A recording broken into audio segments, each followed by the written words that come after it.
This is Victoria Rose standing in front of the Milan train station, about to continue my journey from Italy to France. I ended up going through 10 countries.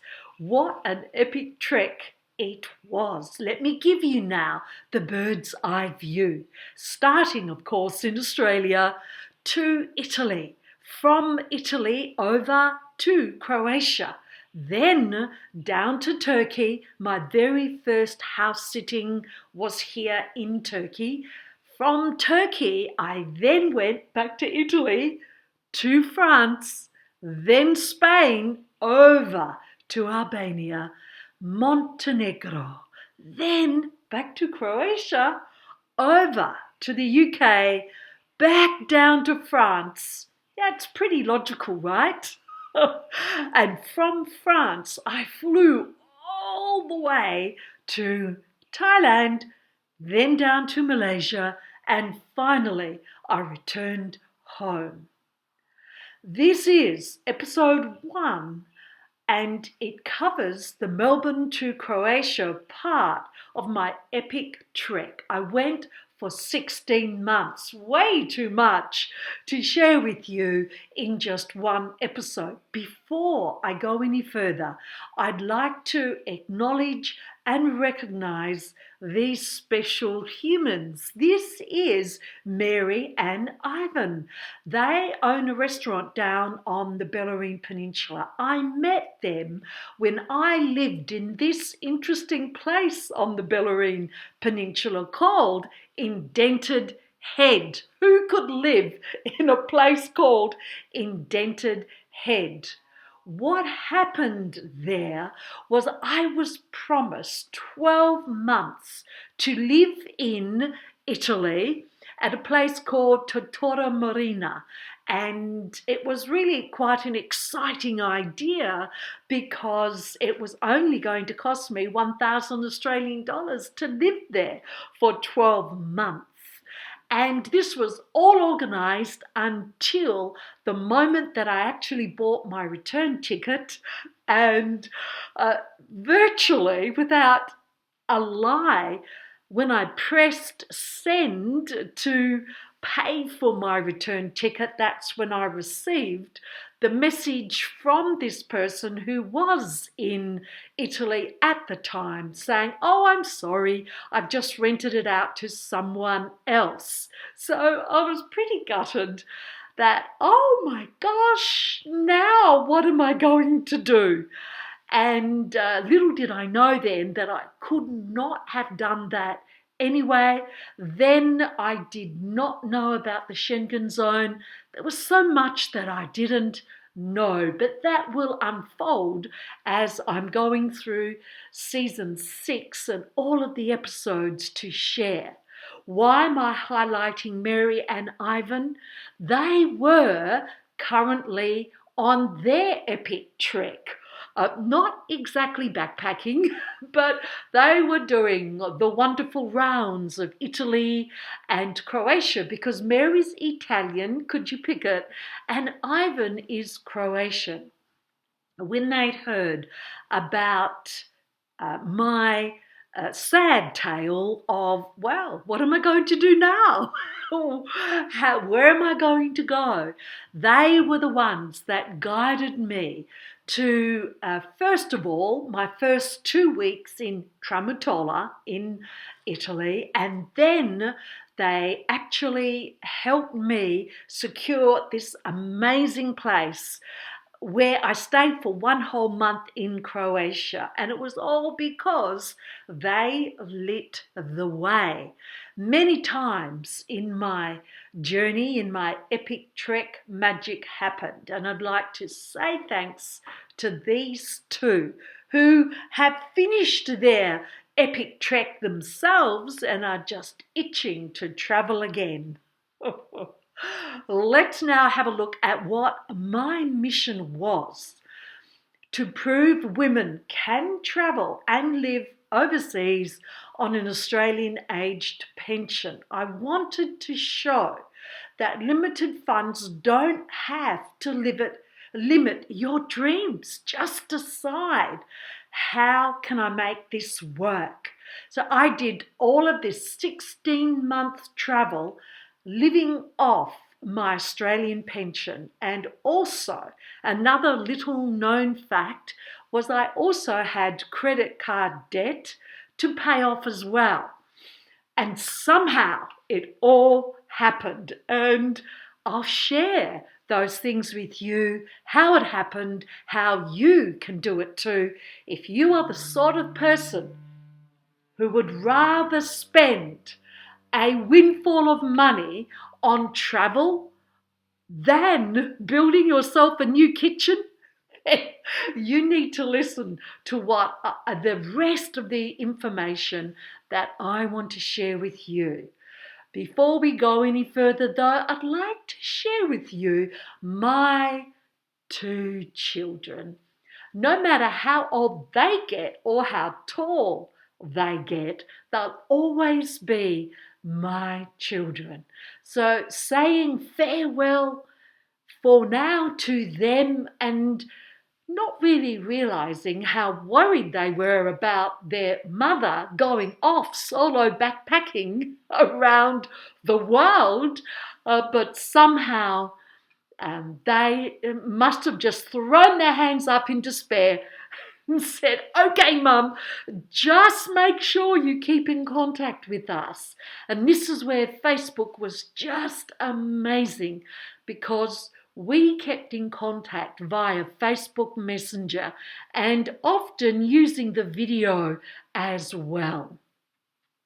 My journey started in Melbourne, and from Melbourne, flying via Thai Airways, and via Bangkok, I got to Rome. Left a Melbourne winter, which was quite cold then. I do want to say here, another little tip is, please, if you're considering traveling, whether you backpack or not, really look at getting yourself a return ticket. My return ticket cost $1,021. During my travels, I met others who had paid a one-way fare from Melbourne to Rome of $1,400. I never got on that plane in the 3 months to travel back to Australia, but I didn't feel bad about it because it had only cost me that amount of money. So leaving Melbourne in a Melbourne winter, it was really cold, and arriving in Rome on an incredibly hot day. I don't need to share where I am here. Second, third-ish week in August in 2018, very hot, huge throngs of tourists from all around the world. So seeing the Colosseum through the lens of heat, jet lag, and being jostled by huge throngs of tourists probably wasn't my best experience. However, I did it. I was in Rome. Now, because of those wonderful people, the couple that I mentioned in the beginning, husband and wife, they had organized for me to travel down from Rome. I went by coach, and I went from Rome right down to Potenza, to a mountain village called Tramutola. And look at Tramutola. It is such a beautiful, beautiful place. Look at this streetscape. Now, it's a mountain village, so the thing about Tramutola is incredible streets, almost straight uphill and lots of stairs downhill. I can't even imagine what this place must be like in winter, because surely it gets icy, and I know they get snow here. And it was even more staggering when you realize that at least 50% of the people that live here are beautiful souls just like this. So there they were sitting by this stream. So this is a freshwater fountain gushing out from the side of the mountain. That's where I'd go and get my water. Now they're there because they've been washing in the same stream. Past where the fountain is though, so no worries about getting soap suds mixed in with your drinking water. I was staggered by how many women would get their wooden knee things that they built with cushions in where they could kneel and do their washing, their sheets, their bed, or linen. Was just incredible. But they very happily allowed me to take their photo. Very, very few people in Tramutola spoke English, and if they did speak English, it was just a word or two, like this gorgeous young woman here and here. Now, the guys on the right, they didn't speak a word of English, but somehow we built a bond. I was only there for 2 weeks, but it was a lot of fun. I think they were this mad Australian woman who was there all on her own. What is going on? I certainly lived my message in Tramutola and walked up and down the hills and saw many, many beautiful streetscapes. So my first 2 weeks in Italy turned out to be very joyful, and I was, even though no one spoke English and all there was this tiny, tiny little shop that you buy any food from, and there were no restaurants. There was a pizza place, and not really fabulous pizzas, I must say.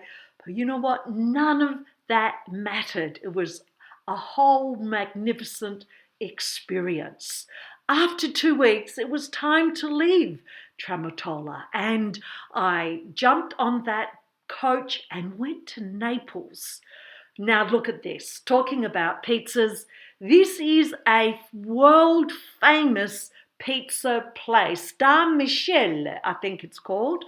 And I'm probably not pronouncing it properly. I won't be pronouncing a lot of places in this presentation because I'm not quite sure I'll get it right. But these guys, I cannot believe the crowds. I stayed for one night in Naples. I discovered this the first day. Before I caught the coach the next day, I went back to see if I could get a pizza. But always there were these queues, and not just a single file, groups deep and stretched up and around the corner. So that's how famous this pizzeria is. I never got to really assess it.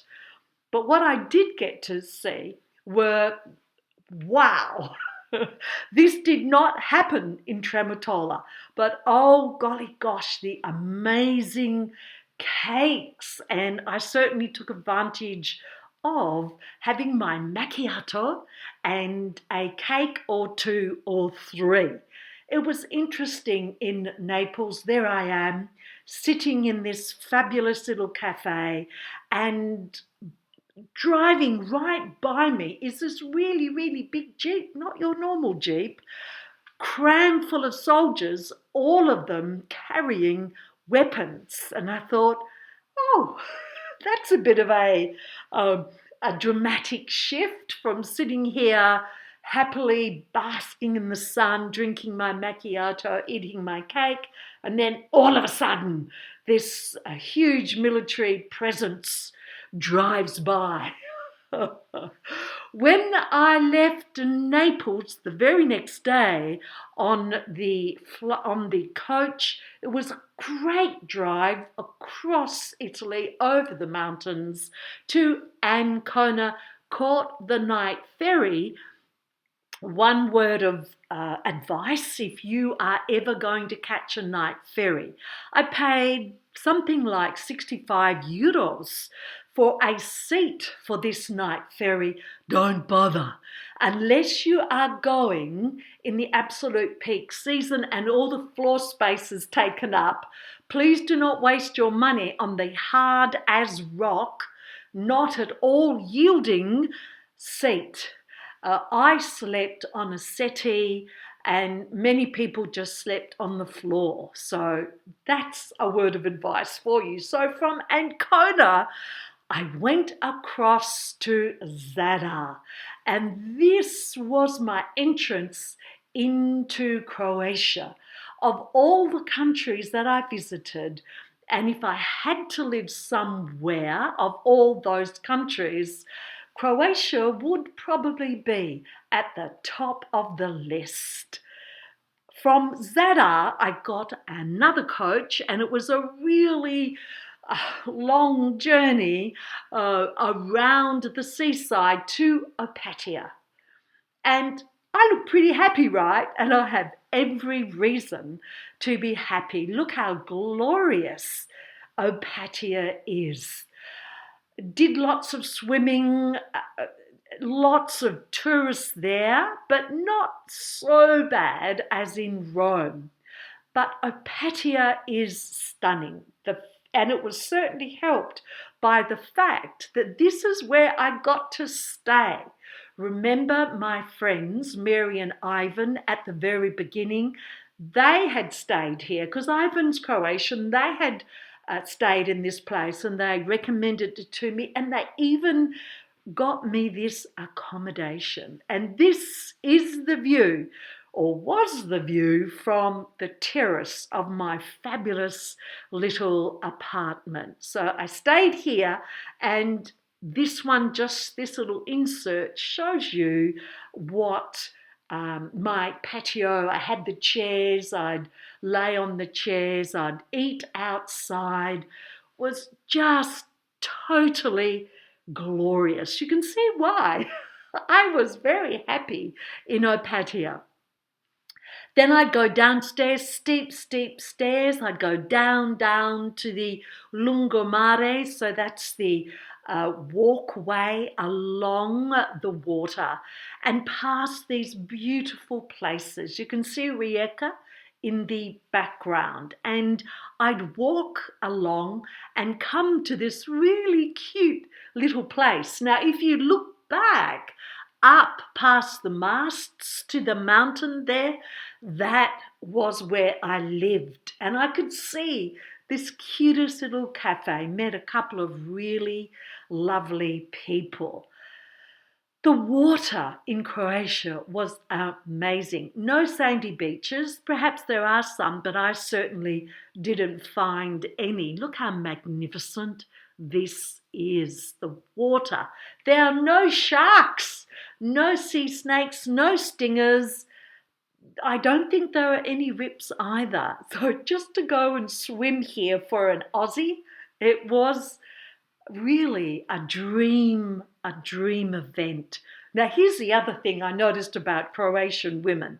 They wear their bikinis and they do not care what they look like. Unlike what I've seen in Australia with our figure body consciousness. No.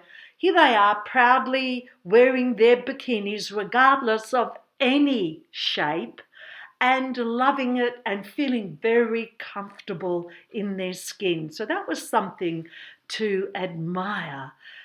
Walking along this gorgeous seaside walk, it was like out of a movie. Every single corner that I turned, I'd walk for hours. Here's the famous Maid and the Seagull. On the right, here's the Opera House. The buildings in Opatija were just so dreamy. Look at this gorgeous place. So this is a hotel, and I went there and had a really nice slice of cake and another delicious macchiato. Many more beautiful places to go to.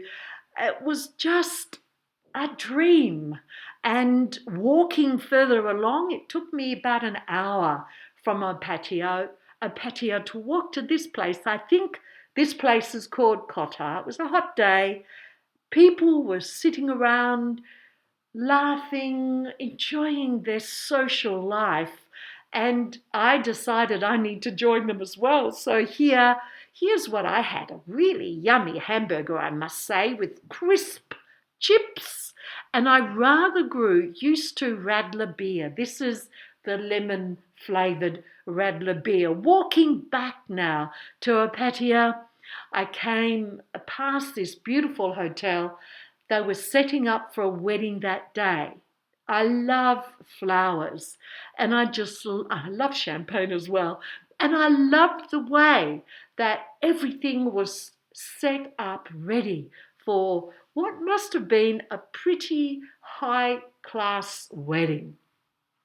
Now, hair is important. I've always been a bit anal about how I needed to have my hair cut.